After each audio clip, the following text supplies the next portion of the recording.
महाराष्ट्र की राजनीति में एक बार फिर भूचाल आ गया है। इस वक्त भूकंप का केंद्र एनसीपी प्रमुख शरद पवार के भतीजे अजित पवार है। अजित पवार ने एनसीपी के कुछ विधायकों के साथ शिंदे फडणवीस सरकार में शामिल होने का फैसला किया। अजित पवार ने उप मुख्यमंत्री और 8 अन्य मंत्री ने शपथ ली है। इतना ही नहीं, अजित पवार के गुट ने एनसीपी और चुनाव चिन्ह पर भी दावा कर लिया है। दरअसल अजित पवार को राजनीतिक पाठ पढ़ाने वाले शरद पवार का अब उन्होंने साथ छोड़ दिया है। 2 नहीं बल्कि 5 बार राज्य के उप मुख्यमंत्री रह चुके अजित पवार की प्रशासन पर मजबूत पकड़ है। अजित पवार सिर्फ राजनीति में ही नहीं बल्कि बिजनेस में भी दादा है। आइए जानते हैं अजित पवार की संपत्ति और उनके बिजनेस के बारे में। दरअसल 2019 विधानसभा चुनाव के लिए आवेदन करते समय अजित पवार ने जो हलफनामा दाखिल किया था उसके मुताबिक उनके पास 75.48 करोड़ की संपत्ति है। इनमें से 23.75 करोड़ चल संपत्ति और 51.75 करोड़ अचल संपत्ति है। अजित पवार के परिवार के पास 75.46 लाख रुपए की ज्वेलरी भी है।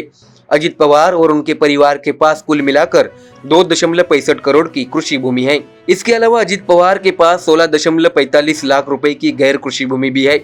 अजित दादा के पास 21.78 करोड़ रुपए का आवासीय भवन भी है। साथ ही 10.85 करोड़ की बिजनेस संपत्ति भी है। 2019 में उन पर 3.73 करोड़ का कर्जा भी था।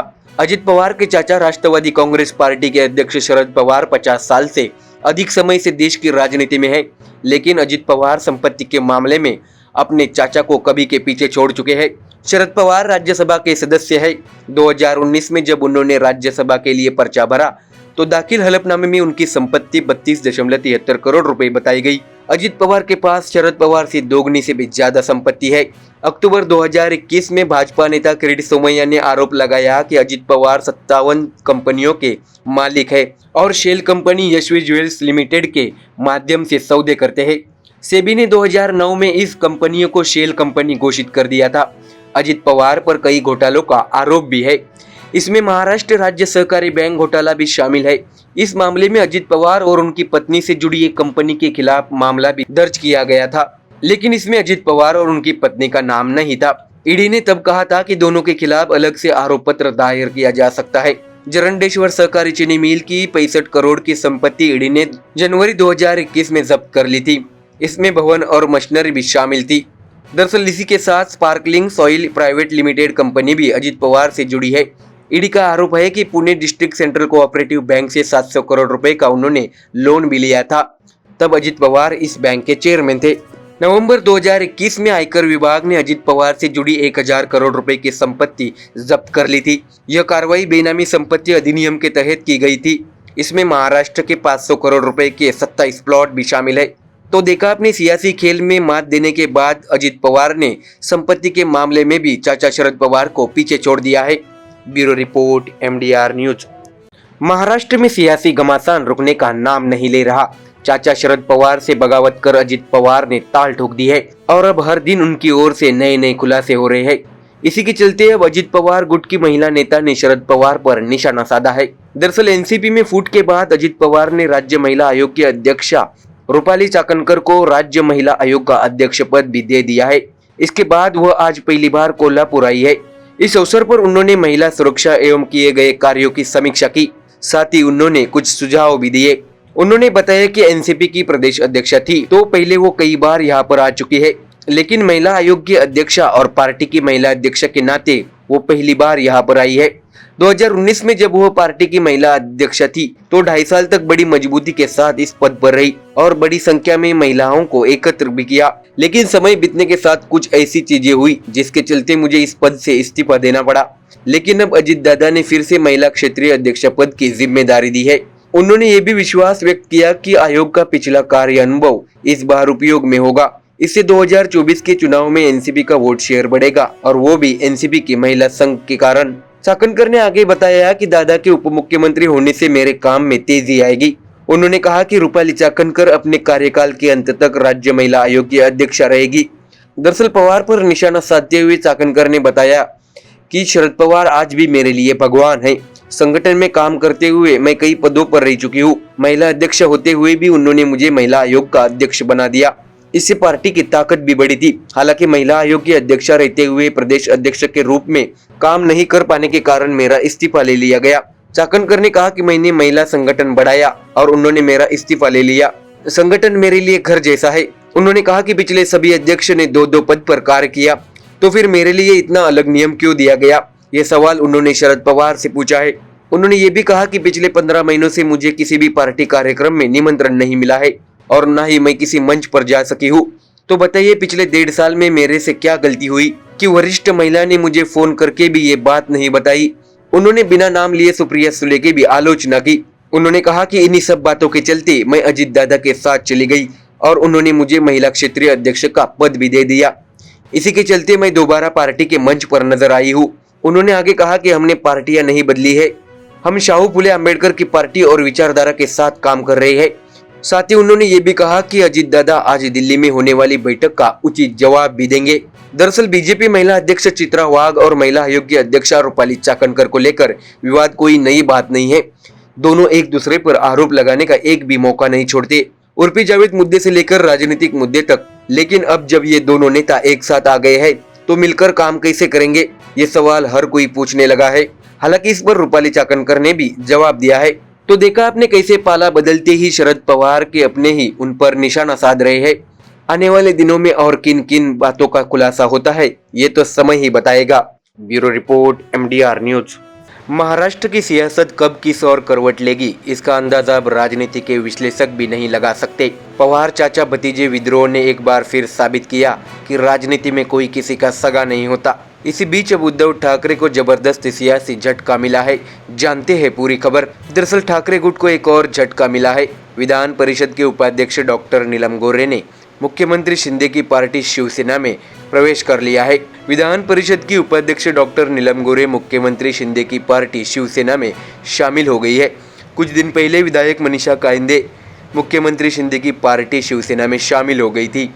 उसके बाद नीलम गोरे की शिवसेना में एंट्री होने के बाद ठाकरे गुट को ये बड़ा झटका माना जा रहा है। हालांकि डॉक्टर गोरे ने शिंदे ग्रुप में एंट्री से हर कोई हैरान है। नीलम गोरे को ठाकरे समूह के प्रमुख नेता के रूप में भी देखा जाता था। हालांकि डॉक्टर नीलम गोरे को शिंदे ग्रुप में एंट्री से हर कोई हैरान है। नीलम गोरे को ठाकरे समूह के प्रमुख नेता के रूप में भी देखा जाता था। बीजेपी से गठबंधन टूटने के बाद उन्होंने बड़ी कुशलता से ठाकरे का साथ दिया था।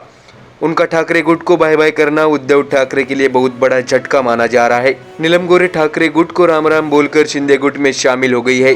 नीलम गोरे विधान भवन स्थित शिवसेना पार्टी कार्यालय में पार्टी में शामिल हो गई। इसी कार्यक्रम में मुख्यमंत्री एकनाथ शिंदे, उप मुख्यमंत्री देवेंद्र फडणवीस और उदय सामंत भी मौजूद थे। दरअसल नीलम गोरे ने कहा कि मुख्यमंत्री एकनाथ शिंदे के नेतृत्व में शिवसेना सही रास्ते पर चल रही है। पार्टी में प्रवेश पर नीलम गोरे ने कहा कि उन्होंने महिला विकास, महाराष्ट्र और देश के विकास के मुद्दों पर एकनाथ शिंदे के साथ और देवेंद्र फडणवीस के साथ मिलकर काम करने का फैसला किया है। दरअसल उन्होंने कहा कि बाला साहब ठाकरे के मार्गदर्शन में 1998 में शिवसेना पार्टी में वो शामिल हुई थी। उन्होंने बताया कि इस दौरान मुझे पार्टी में अच्छा काम करने का मौका भी मिला। फिलहाल सुप्रीम कोर्ट और चुनाव आयोग ने साफ फैसला दिया है कि एकनाथ शिंदे के नेतृत्व वाली शिवसेना ही एकमात्र अधिकृत शिवसेना है। एकनाथ शिंदे और देवेंद्र फडणवीस की मौजूदगी में नीलम गोरे ने कहा कि वह शिवसेना का समर्थन कर रही है। दरअसल नीलम गोरे लगभग 25 साल पहले बाला साहब के मार्गदर्शन में शिवसेना में शामिल हुई थी। तभी से वह समय समय पर शिवसेना की वकालत करती रही है। उन्होंने महिलाओं के लिए भी बहुत कुछ किया है। नीलम गोरे को एक निष्ठावान शिवसैनिक रूप में देखा जाता था। इतने सालों तक ठाकरे के साथ रही नीलम गोरे के मुख्यमंत्री शिंदे गुट में आने से ठाकरे गुट के लिए यह बड़ा झटका माना जा रहा है। तो देखा आपने कि महाराष्ट्र में पार्टी बदलाव का राजनीतिक खेल जारी है। आने वाले दिनों में और कितने सियासी बदलाव महाराष्ट्र में होते हैं ये तो समय ही बताएगा। Bureau report, MDR news. Maharashtra में इन दिनों राजनीतिक उथल पुथल जारी है। भतीजे अजित पवार ने चाचा शरद पवार से बगावत की और हो गए शामिल शिंदे फडणवीस की सरकार में। इससे सीनियर पवार गुट में नाराजगी बड़ी मात्रा में देखने को मिल रही है। इसी बीच पवार की बेटी और सांसद सुप्रिया सुले की करीबी की हत्या ने माहौल को गर्म कर दिया है। दरअसल जेजुरी के पूर्व पार्षद महबूब पानसरे की शुक्रवार शाम को जमीन विवाद में कुल्हाड़ी से काटकर हत्या कर दी गई। हत्या में 5 से 6 लोग शामिल होने का संशय है और देर रात तक जेजुरी थाने में मामला दर्ज करने का काम भी शुरू था। पुलिस के मुताबिक पानसरे ने जेजुरी के पास नाजरे बांध के पास धालवड़ी में जमीन खरीदी थी, लेकिन जमीन को लेकर विवाद शुरू था। शुक्रवार को जब वह धालेवाड़ी गए तो वह 5-6 लोगों ने उन पर कुल्हाड़ी से हमला कर दिया। इसके बाद पानसरे खून से लथपथ होकर गिर पड़े। हमले की जानकारी होने पर स्थानीय नागरिकों ने उन्हें जेजुरी के एक अस्पताल में भर्ती कराया। हालांकि गंभीर रूप से घायल होने के कारण उन्हें आगे के इलाज के लिए पुणे के एक निजी अस्पताल में भर्ती कराया गया था। वहां इलाज के दौरान रात को उनकी मौत हो गई। दरअसल पानसरे पूर्व राष्ट्रवादी कांग्रेस पार्टी के पार्षद थे, साथ ही उनकी एक व्यवसायिक के रूप में भी प्रतिष्ठा थी। इस मामले में अब जेजुरी पुलिस आगे की जांच कर रही है।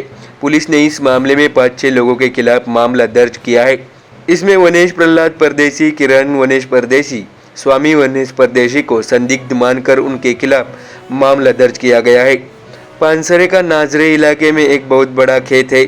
उनके खेतों में खेती का काम चल रहा था। उसी समय परदेशी और पानसरे की जमीन को लेकर विवाद हुआ था। विवाद इतना बढ़ गया था कि विदेशी और उसके 2 बेटों ने महबूब पानसरे पर कुल्हाड़ी से हमला कर दिया।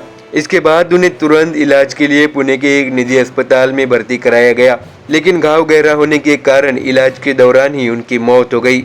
इस घटना के बाद उनके स्थानीय कार्यकर्ताओं में बड़ी मात्रा में नाराजगी देखने को मिल रही है। दरअसल महबूब पानसरे को सुप्रिया सुले के समर्थक के तौर पर भी जाना जाता था। पुलिस ने इस मामले में 5-6 लोगों के खिलाफ मामला दर्ज किया है।